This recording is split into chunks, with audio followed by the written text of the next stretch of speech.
자, 우리가 금요 성령 축제의 시간을 이용해서 다니엘의 말씀을 함께 진행하고 있습니다. 우리가 그 내용을 살펴가면서 기도의 제목을 찾고 있죠. 그래서 교환의 여러 내용들을 또 성경 구절들을 잘 기록을 해 놓았습니다마는 우리가 말씀을 전할 적에는 좀 스토리 형식으로 말씀을 전하고 그리고 함께 기도하는 기도의 제목을 찾아가도록 하겠습니다.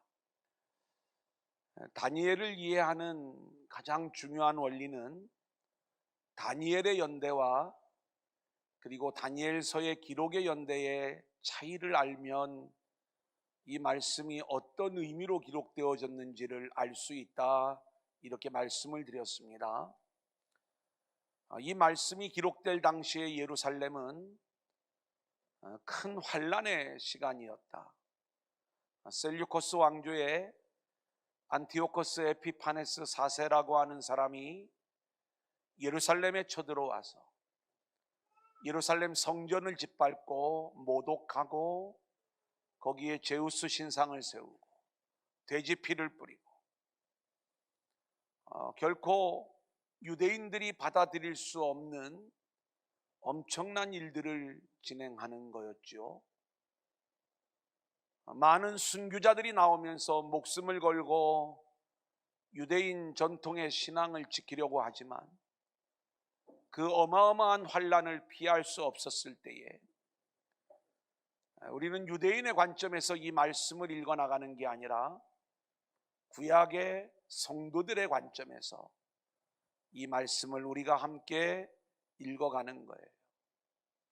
그때 하나님은 이때로부터 400년 전, 그러니까 주전 6세기 바벨론의 포로로 끌려갔던 다니엘과 그의 친구들의 이야기를 통해서 그리고 다니엘에게 들려주었던 또 보여주었던 환상과 그리고 이제 하나님의 역사의 진행 방식을 하나하나 알려주면서 하나님께서 그 다니엘서의 기록을 통해서 결국 말씀하시고자 하시는 것은 400년 전의 신앙의 선배들이 이 엄청난 고난의 상황 속에서 하나님을 붙잡고 승리하게 되었는데 지금 큰 고통과 고난이 여러분 앞에 놓여 있다 할지라도 하나님을 붙잡는 믿음 안에서 승리할 것을 그리고 인내할 것을 요청하는 말씀이 다니엘서다, 이렇게 말씀을 드렸습니다. 그래서 다니엘은 자신들이 세상왕의 인정을 받고 출세할 수 있는 그러한 위치에 있었음에도 불구하고 왕의 뜻을 따르는 것보다는 하나님의 뜻을 자기의 뜻으로 받아들이고 그 뜻대로 왕의 진미를 거절하는 모습을 보여주는 거죠. 이것이 400년 전에 바벨론의 포로로 끌려갔던 신앙의 사람들의 모습이었고 이 모습의 이야기를 듣는 주전 2세기 고난 가운데 있었던 구약의 성도들은 우리도 세상 왕의 뜻을 따르는 게 아니라 오직 하나님의 뜻을 나의 뜻으로 받아들여야 되겠다, 이런 결심들을 하였을 것입니다. 2장에서는 우리가 느부갓네살왕의 꿈에 대한 이야기를 함께 나누었어요. 우리는 1장에서 하나님이 주신 지혜가 다니엘과 그의 친구들에게 주어졌던 지혜가 이 바벨론의 모든 박사들보다 10배나 나은 차원이 다른 지혜다. 그 지혜는 땅의 것을 깨달아 아는 지혜가 아니라 하늘의 지혜를 깨닫는 그 놀라운 은총을 하나님께서 허락해 주셨음을 알게 되는데, 느부갓네살왕의 꿈과 그 해석을 누구도 풀어낼 수 없었지만 깨달아 알게 되었던 다니엘만은 하나님께 기도함으로 그 꿈과 꿈의 해석을 보일 수 있었다는 거예요. 여러분, 이것은 놀라운 위로의 말씀이 되는 것입니다.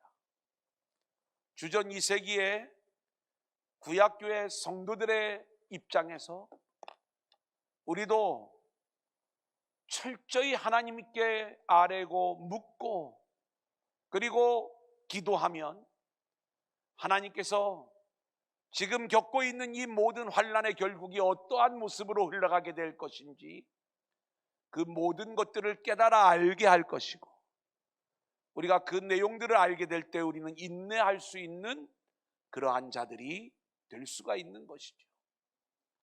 그 꿈은 큰 신상의 꿈이었어요.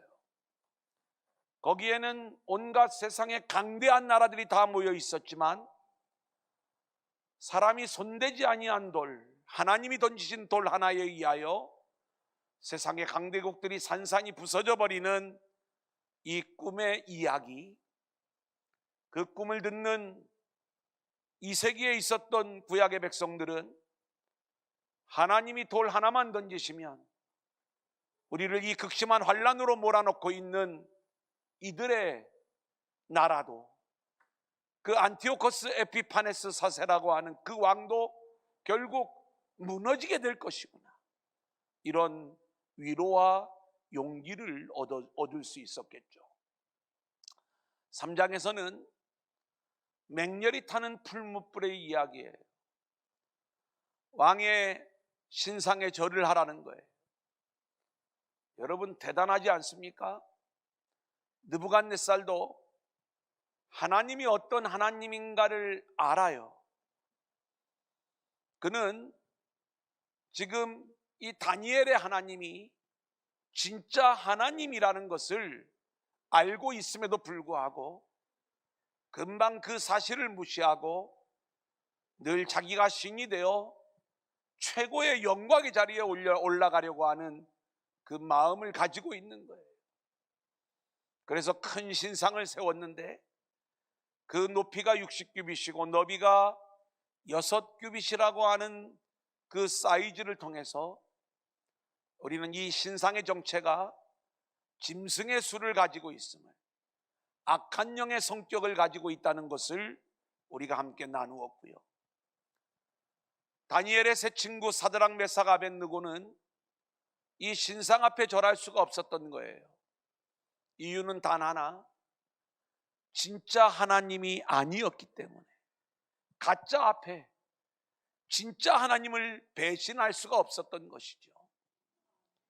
이제 참소하는 자들에 의하여 이들이 고발되어지고 왕 앞에 끌려가게 됩니다. 왕이 기회를 주면서 지금이라도 경배하면 너희들을 풀어주겠다 이야기를 하지만, 이러한 왕의 제안에 대하여 다니엘의 세 친구는 더 이상 이 부분에 대해서는 말씀을 드릴 것이 없습니다. 이미 그들은 하나님만을 섬기기로 정해놓고 다른 그 어떤 일들에 대하여 전혀 타협책을 그들은 생각하지 않는 그러한 믿음의 삶의 모습을 우리 가운데 보여주었던 그 내용들을 볼 수가 있었고요. 결국 풀무불에 던져지지만 하나님께서 네 번째 사람을 보내어서 이들을 통해 여호와 하나님만이 살아계신 하나님이고 신들의 신이라는 사실을 또 왕이 고백하게 되는 그러한 역사를 우리가 지난 시간까지 함께 나누었습니다. 이제 오늘 밤 우리가 함께 나눌 내용은 느부갓네살 왕의 마지막 이야기, 그리고 벨사살 왕의 이야기에 대하여 우리가 함께 나눕니다. 4장을 보면 느부갓네살 왕이 또 꿈을 꾸는 거예요. 그리고 이 꿈에 대한 다니엘의 해석이 등장하게 됩니다. 느부갓네살 왕은요, 그의 인생을 보면 정말 대단한 지위와 그리고 능력과 권세를 가졌던 왕이다, 이렇게 볼 수가 있습니다. 마치 전쟁의 신 같아요. 전쟁을 하는 족족 승리를 거두고, 우리는 이스라엘과의 관계를 생각해 보면 남유다만 남아있을 때에 주전 605년 제1차 침공을 하게 되죠. 그리고 항복을 받아내고 포로로 붙잡아가는 그러한 일들이 있어지게 됩니다. 2차, 3차, 결국 유다를 무너뜨린 왕이 느부갓네살 왕이에요. 이 왕은 바벨론 나라에서 아주 막강한 권한을 행사하면서 그렇게 높은 지위를 누리고 있었어요. 그러한 가운데 포로로 붙잡혀왔던 다니엘과 그의 세 친구를 통하여 여호와 하나님을 알게 되고, 그 하나님이 지극히 높으신 하나님이심을 알게 되었지만, 그럼에도 불구하고 그의 마음은 여전히 자기 영광 그리고 세상에서의 만족, 이러한 외적인 능력만을 추구하고 있는 이 느부갓네살 왕의 모습을 보게 되는 거예요. 그때 하나님은 꿈을 통해서 다시 한번 모든 주권은 하나님의 손에 달려 있다는 것을 보여주게 되는 것이죠. 느부갓네살 왕이 꿈을 꾸는데 그 꿈의 내용은 이런 거예요. 땅의 중앙에 한 나무가 있는데 아주 멋지고 큰 나무의 모습이에요. 이 나무는 느부갓네살 왕이 추구하는, 내가 이 땅에서 좀 큰 자가 되기를 원하고 멋진 자가 되기를 원하는 그 모습을 보여주는 어마어마한 나무의 모습이었어요. 그런데 하늘에서 한 거룩한 순찰자가 내려와서 이 나무를 베어버리고 그 가지를 잘라버리는 거예요. 하지만 그루터기를 남겨주시는 것이죠. 다니엘이 이 꿈을 해석해 줍니다. 거룩한 순찰자는 큰 나무의 모습으로 성장하려는 느부갓네살 왕의 인생 계획을 잘라버리시는 것이죠. 왜 그 꿈을 잘라버리시는가? 인생의 주권은 사람의 계획으로 사람에게 있는 게 아니라 오직 하나님의 손에 달려 있다는 것을 보여주시기 위함인 거예요. 그래서 이 바벨론 포로기를 통해 이스라엘의 하나님이 진짜 하나님임을 계속해서 보여주었음에도 불구하고 여전히 하나님의 뜻을 따르지 않고 자기 성공 그리고 자기 꿈을 이루고자 하는 이 느부갓네살 왕을 향한 하나님의 경고의 꿈이 주어지는 그러한 모습이죠. 내 힘으로 큰 나무를 이루겠다. 사랑하는 여러분, 우리에게도 이런 꿈이 있지 않습니까? 우리가 철저히 하나님의 은혜로만 사는 그러한 인생들이 되어야 되고, 우리 인생의 진정한 주인은 하나님이신 것을 우리가 깨달아 안다면 내 인생의 모든 모습을 하나님께 맡기며 나를 어떠한 모습으로 이끌어 가시든지 그 자리에서 하나님의 은혜를 드러내고 하나님의 영광을 드러내는 그러한 믿음의 성도들로 우리가 세워져야 되는데, 우리는 그런 인생이 되어지기보다는 철저히 자기의 꿈을 이루고자 포부와 야망을 가지고 끊임없이 그 꿈을 향하여 나아가는 인생들임을, 그리고 하나님의 영광보다는 자기 영광에 취하여 있는 인생들임을 부인할 수가 없는 거예요. 하나님은 여지없이 거룩한 순찰자를 보내어서 이 나무를 베어버리는 거예요. 하지만 그루터기를 남겨두시는 거죠.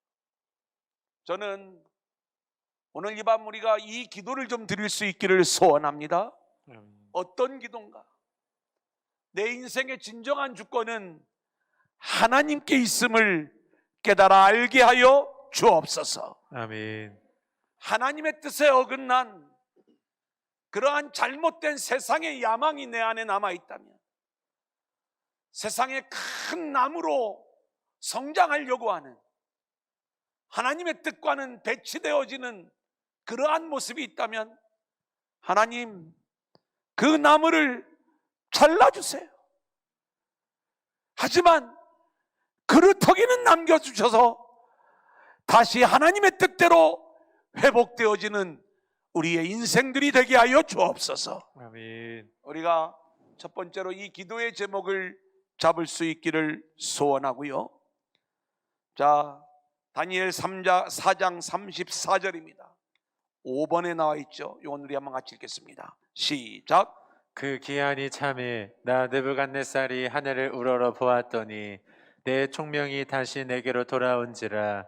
이에 내가 지극히 높으신 이에게 감사하며 영생하시는 이를 찬양하고 경배하였나니 그 권세는 영원한 권세요 그 나라는 대대에 이르리로다. 여러분, 여기에 하나님의 해결책이 있는 거예요. 또 우리 인생의 해답이 있는 거예요. 이 꿈의 결과가 어떻게 되었는가? 실제로 느부갓네살 왕은 왕의 자리에서 그 막강한 권세와 권력을 자랑하던 그 자리에서 쫓겨나 짐승과도 같은 그러한 삶을 살게 되죠. 그랬던 이 느부갓네살 왕이 하늘을 우러러보게 되었을 때, 하늘을 우러러보았다는 것은 하나님을 바라보았다는 이야기예요. 하나님을 바라보게 될 때 다시 그 주의가 회복되어지는 이 꿈의 성취 이야기. 그래, 우리가 오늘 이 밤 기도하기를, 우리도 나의 포부와 나의 야망을 꿈꾸면서 세상의 큰 나무가 되려고 하는 이 일에만 몰두하기보다는 우리의 인생이 철저히 하나님을 바라보는, 하늘을 우러러보는 믿음의 인생들이 되게 하여 주옵소서. 아멘. 우리가 함께 기도하는 밤이 되어질 수 있기를 소원합니다. 아멘. 자, 이제 두 번째 이야기는 벨사살 왕에 대한 이야기예요. 자, 이 이야기는 우리가 성경을 좀 찾아가면서 하도록 하겠습니다.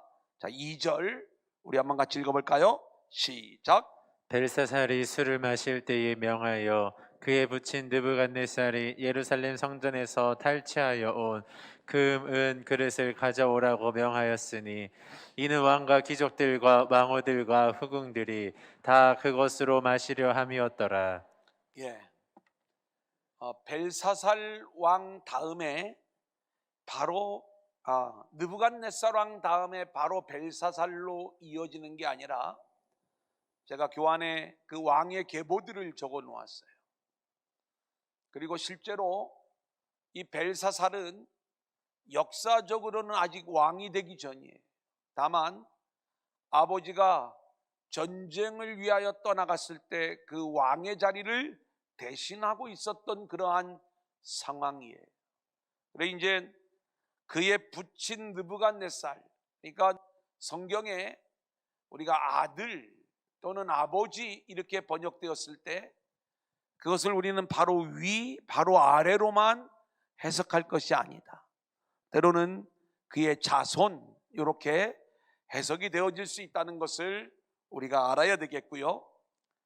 자, 그런데 느부갓네살 왕이 예루살렘을 정복하고 예루살렘 성전에서 가져왔던 수많은 그러한 성물들이 있었겠죠. 여기 보면 성전에서 탈취하여 온 금, 은, 그릇들이 있었다는 거예요. 근데 그것을 내어오라는 거예요. 아니, 이것을 왜 내어오라고 이야기하는가 봤더니 거기에 술을 부어서 잔치를 하면서 먹고 마시려는 의도를 가지고 있었던 것이죠. 여러분, 하나님을 예배할 때 하나님께 제사하는 용도로 쓰여졌던 이 거룩한 이 도구들을 가지고 자기 쾌락의 도구로 사용하는 이 모습, 게다가 4절을 보면 그들이 술을 마시고는 그 금은 구리 쇠 나무 돌로 만든 신들을 찬양하니라. 하나님을 붙잡고 하나님을 섬겨야 되는 인생들인데 이들은 오히려 하나님을 모독하고 그리고 우상을 섬기는 그러한 모습을 우리 가운데 보여주고 있는 거예요. 바벨론의 신을 최고의 신으로 여기고 여호와 하나님을 우습게 보는 것이죠. 고대인들은 그런 생각을 가지고 있었어요. 어떤 생각이냐? 바벨론이 유대와의 전쟁에서 이겼습니다. 그러면 그들은 바벨론의 신이 유대 나라의 신을 이긴 것으로 간주를 하고 그렇게 여호와 하나님을 우습게 여기는 거죠. 근데 우리가 다니엘과 그의 세 친구 이야기를 통해서 분명하게 하나님이 이제는 전 세계에서, 그동안에는 가나안 땅에서 유대인들을 중심으로 활동하셨던 하나님이 이제는 이 유대인들과 함께 바벨론으로 건너가셔서, 물론 거기에만 계셨다는 게 아니라 거기에서도 살아계신 하나님이심을 분명히 보여주었음에도 불구하고 이 벨사살 왕은 그 하나님을 우습게 여기는 거예요. 성전을 무시하고 하나님을 제사하는 그 제사의 기물들을 무시하고 하나님을 업신여기는 것. 여러분, 이때에 하나님의 심판이 나타나게 되는 거예요. 사랑하는 여러분, 세상 일은 늘 그렇게 보여요. 어떻게 보이느냐? 세상이 늘 더 커 보이는 거예요. 바벨론 왕이 더 커 보이고 바벨론의 신이 더 커 보이고 하나님을 믿는 것, 예수를 믿는 것, 이건 초라해 보여요. 작아 보여요. 하지만 우리가 알아야 될 것, 믿음의 세계는요, 예수가 크게 보여야 하는 거예요. 이게 우리의 오늘 이 밤에 또 하나의 기도의 제목이 되어지기를 소원하는데, 땅의 기준으로 볼 때에는 보잘것없어 보인다 할지라도 우리가 기억해야 될 것, 철저하게 우리는 하나님이 크게 보이고 믿음이 크게 보이고 교회가 크게 보이고, 그리고 우리가 하나님을 믿는 이 일들이 우리에게 귀하게 보일 수 있기를 소원합니다. 아멘. 세상 것들이 커 보인다고 우리가 하나님을 업신여기면 큰일 나는 거예요. 예수 믿는 일들이 세상에서는 아무것도 아닌 것처럼 보일지 모르지만 얼마나 이 일들이 크고 소중한 일인지를 오늘 말씀은 우리 가운데 보여주고 있는 거예요. 즉각적인 하나님의 심판이 보여지죠. 자, 다니엘 5장 5절 6절 우리 한번 같이 읽겠습니다. 시작. 그때 사람의 손가락들이 나타나서 왕궁 촛대 맞은편 석회벽에 글자를 쓰는데 왕이 그 글자 쓰는 손가락을 본지라. 이에 왕의 즐기던 얼굴빛이 변하고 그 생각이 번민하여 널쩍다리 마디가 녹는 듯하고 그의 무릎이 서로 부딪힌지라.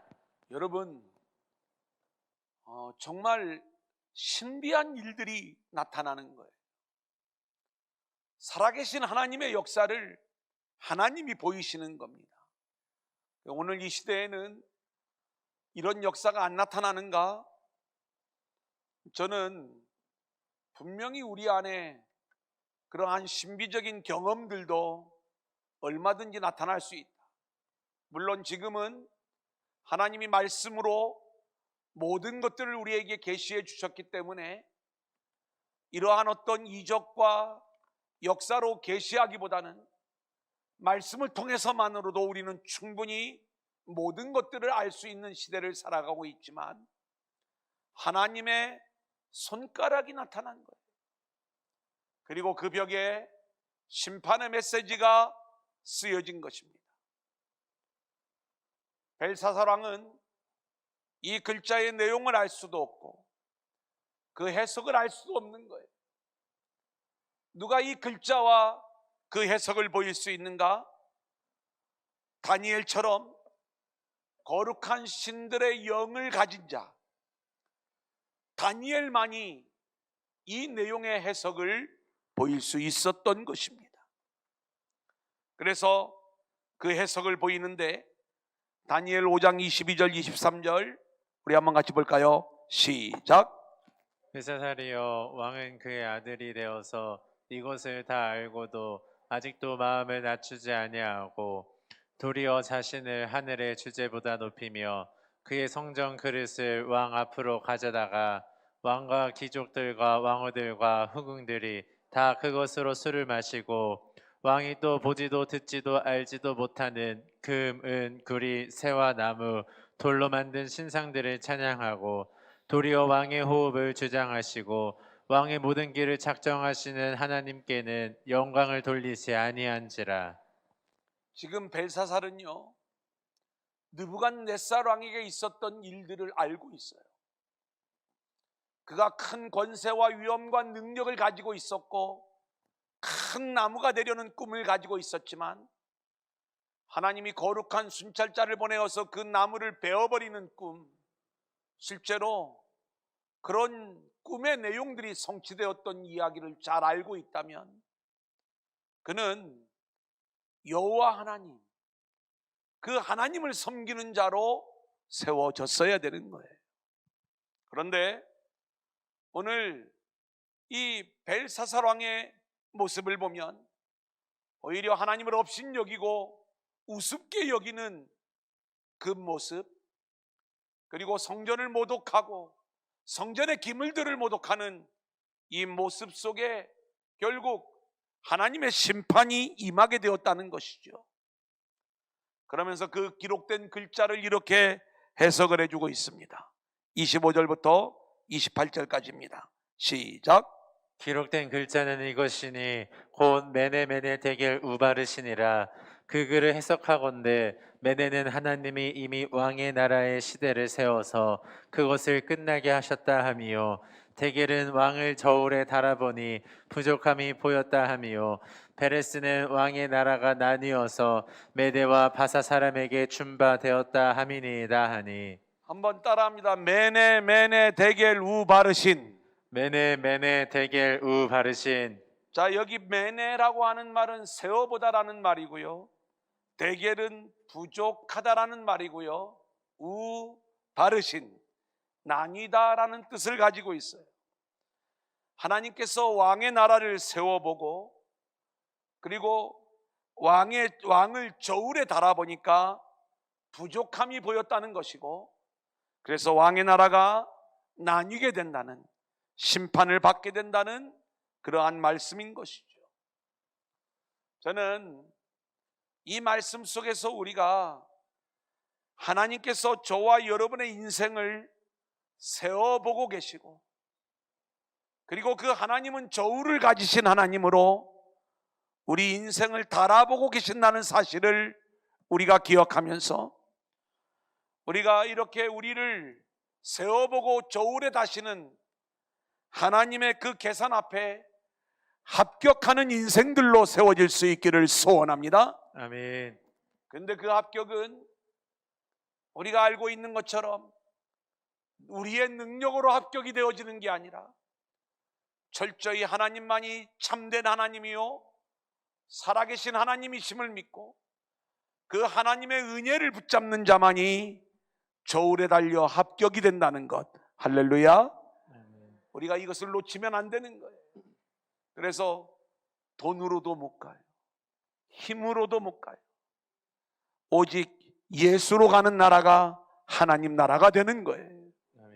우리가 이것을 놓쳐서는 안 되겠습니다. 자, 이제 실제로 이 꿈, 이 손가락의 글씨가 그대로 이루어지면서 이 벨사살은 결국 이제 그날 밤에 죽임을 당하게 되는 하나님의 심판이 임하게 되는 것이죠. 오늘 저는 저와 여러분 안에 들어와 있는 이 벨사살의 영이 우리 안에서 제거되어질 수 있기를 소원합니다. 아멘. 벨사살의 영이 끊임없이 우리 안에서 작동되어지고 있는 거예요. 악한 영이 우리에게 이 벨사살의 마음을 자꾸 가져다 주는 거예요. 특히 우리가 세상에서 왕의 자리에 올라가면, 뭔가 능력 있는 자의 자리에 올라가면, 높은 자리에 올라가면 우리가 하나님이 우습게 보이고 예수 믿는 게 우습게 보이고 내가 교회에 나오는 일보다는 오히려 세상 일이 더 커 보이는, 이게 다 벨사살의 영인 거예요. 세상에서 내가 성공하는 그 일이 더 크고 더 귀하게 보이고 교회 일은 아주 작아 보이는 이 마음을 심어주는 게 벨사살의 영인 거예요. 우리가 하나님 없이는 살 수가 없습니다. 아멘. 하나님의 은혜로만 내가 살 수가 있습니다. 아멘. 그러기에 하나님이 크게 보이고, 그리고 그 주님 앞에 나오는 일들이 크게 보이는 역사가 있어지기를 소원하는데, 아멘. 이제 이 10월부터는 저와 여러분의 관점들이 좀 다 바뀌어지기를 우리 안에 간절한 소망을 가지고 있는 거예요. 우리가 그동안에는 코로나를 핑계 삼았어요. 그것 때문에 우리가 함께 모여 기도하는 일, 함께 모여 우리가 하나님을 예배하는 일들을 애써 이렇게 변명하고 우리가 온라인으로 비대면으로 예배하는 일에 자꾸 익숙해져 있다 보니까 자꾸 거기에 또 유혹을 받는 부분들이 있어요. 물론 여러 가지 상황으로 비대면으로 예배하는 거 잘 하시는 겁니다. 그런데 오실 수 있는데 못 오는 것은, 이건 역시 우리 안에 자꾸 이 모이는 일들이 작아 보이고 그것이 귀찮아 보이고 내가 내 인생의 주인이 되어서 내 편한 대로, 그래서 하나님의 주권이 인정되어지고 하나님만이 내 인생의 전부임을 우리가 고백하면서 이 자리에 모이는 일들이 큰 일로 보여질 수 있기를 소원하고, 아멘. 그렇게 이제는 역전되어지는 역사가 이 10월부터는 있어지기를 소원합니다. 아멘. 그래서 이제는 저와 여러분이 이 자리에 모일 적에도요, 뭔가 우리의 마음속에 하나님이 주셨던 그 은혜에 대한 갈망들이 있어야 되는 거고, 제가 이 10월부터는 이제 우리가 그동안에는 코로나 때문에 개인 기도를 해드리는 일들을 멈췄어요. 특별히 원하시는 분들은 해드렸지만, 근데 이제는 일상으로 돌아가려고 하는 거예요. 그래서 오늘 이제 제가 그 문자에도 그 내용들을 담았지만, 오늘도 마치고 기도할 때에 개인 기도를 받기를 원하시는 분들, 늘 우리가 앞에 앉았던 것처럼 앞으로 나오셔서 자리에 앉아 계십니다. 제가 위하여 함께 기도하면서 다시 우리가 코로나 이전의 상황으로 하나하나 이렇게 돌아가는 그러한 일들을 진행하고자 하는 거예요. 저는 숫자적으로도 우리가 좀 그렇게 되기를 소망합니다. 어떤 마음이냐? 정말로 많은 분들이 이 자리에 와가지고 우리 모두가 깜짝 놀랄 정도로, 우리는 금요기도회에 이만큼만 모여도 많이 모이는 것 아니냐. 물론 지금 이러한 상황 속에서 열심히 모여주시는 여러분들이 너무 고마워요. 하지만 우리는 저 위까지 다 채울 수도 있고요, 또 더 많은 영혼들이 함께 모여서 우리가 기도할 수 있고 또 예배할 수 있고, 또 코로나 이전에 우리가 그러한 경험들을 많이 했던 그러한 일들을 기억하고 있어요. 얼마나 우리의 영혼이 뜨거운지, 교회가 폭발할 것 같은, 뭔가 우리의 영혼을 주체할 수가 없어서 견딜 수 없었던 그러한 어마어마한 은혜들을 경험했던 그 경험들을 우리는 가지고 있어요. 우리가 그 일들을 소망하면서 그 일들이 귀하게 여기고 크게 보일 수 있기를 소원합니다. 아멘. 벨사살의 영은 자꾸 세상에 익숙했던 그 일들을 더 소중하게 여기라고 우리를 세상으로 잡아 끌고 있지만, 우리가 벨사살의 영을 물리치고 철저히 주의 전으로 한 영혼 한 영혼 회복되어 나오는 귀한 역사들이 있어지기를 소원합니다. 아멘. 제가 우리 사역자들에게도 그런 부탁을 드렸어요. 저는 여기에 계신 우리 성도님들에게 똑같은 부탁을 드립니다.